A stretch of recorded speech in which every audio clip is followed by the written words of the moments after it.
Welcome back, guys. Today we're going to learn how to construct a frequency distribution table from a quantitative data set. So as you see, big data set. I assume this is my test 1 score. I give, on the 5th week test 1, and I have how many students? Let me take a look. 1, 2, 3. 1, 2, 3, 4, 13. 13 times 3 is 39. So let's actually note it down, how many we have total. So total is 39 numbers, okay? Total number is 39 number. Total, okay, 39 number. Now all I see, if I ask you what is this, you're going to say, oh, this is just a lot of numbers, so what do we do with these numbers? And you're going to say, oh, we're going to construct a frequency distribution table. But let me ask you a question. Why you want to construct a frequency distribution table? What is the basis? Do you know the importance about it, right? So you're going to say no. So going back to the statistics, right? If I ask you what is statistics, statistics is basically collecting sample, organizing. Here you go, note it down. Second step is organizing data, okay? If you have a vast majority of data and you just collect it, right, you don't see what is going on with those data. So you have to organize them, and this is what we're going to do today. And once we organize, then interpret and summarize, interpret and draw a conclusion about this data. Okay, that is called a frequency distribution table. Okay, so let's actually work it out. So in order to continue, I have to find out maximum and minimum. So if I eyeball it, right, oh, that's maybe 39. Is there any 40? No. So that's mean 39 is the highest. Okay, so or you can look for big number earlier, small number earlier. So that's a big number. Okay, that's a big one. Or max, I would say max. Let's take a look. Smaller number. So here you go. 25 is the smallest number. So 25 is the smallest number. As you see, I have a small. So why did I look for those two numbers? It's very important. It's significant. Okay, so I can say big minus small or maximum minus minimum. So 39 minus 25, it should give us 14. That's the range. That's the range. R-A-N-Z, range. Well, if range is smaller, okay, if range is smaller, we can fit the data in the table anywhere. If range is so big, right, we can do the frequency distribution table with the list. It has to be grouped because we will run out of paper then. So we are not talking about grouped frequency or big range. We are talking about a small range. Remember, if it is big range, you got to think different way, okay? And another video I'm going to discuss that. Now, this time, since our range is smaller, easy way start with the smallest number. So before I start with the smallest number, I want to say this is my list, okay? I want to say this is my list, and I can say this is my x variable, okay? And this is a optional, tally mark. This is optional. You can do it. I will do it. You will see the significant about it, right? Why we did that is important. Actually, you do it, it's less likely you're going to have a mistake. Okay, so next one I'm going to have a frequency, frequency. So I'm going to have it as F for frequency. Okay, let me erase it, so otherwise you may get confused with that.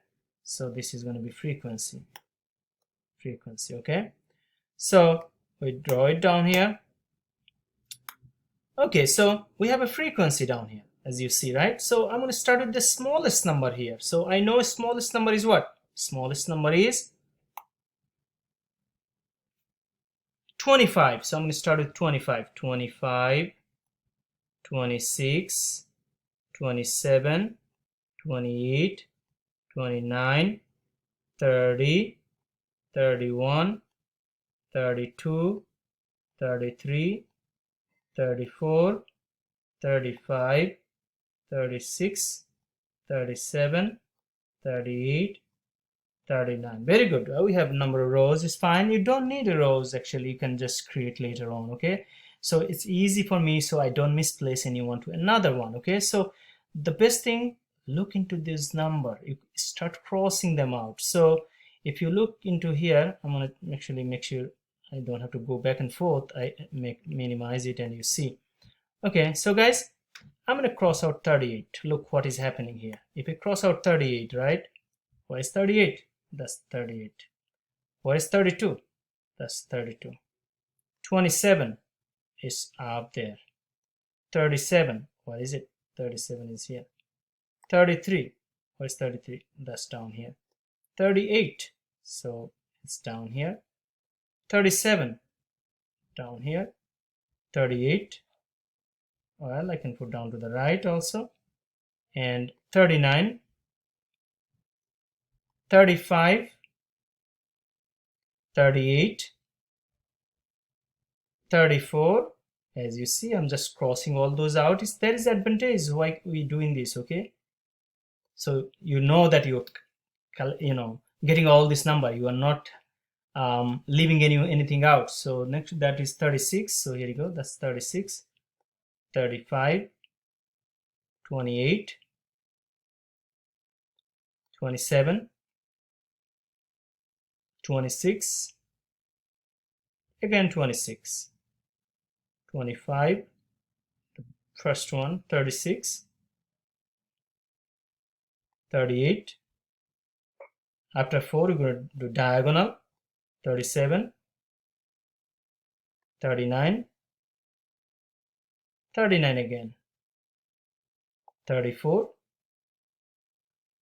39, 28, 34, 38, 31, 32, 33, 34, cross out, 35, 36, 39, have a diagonal, 38, another 38. Here you go, guys. So we do have cross out all of them. So let's take a look here. What we have? We have number 1 here. We got number 2, 2, 2, 0. Nothing shows up here. 1, 2, 2, 4, 4, 3, 3, 5 plus 3 is 8, and 5. Now we want to check if my sum of f same as capital N, which is the total, is it giving me 39? So let's take a look here. 8 plus 5 is 13, 16, 19, 20, 23, 27, 29, 30, 31, 32, 33, 35, 37, 39. Oops, well, I'm going to check it one more time.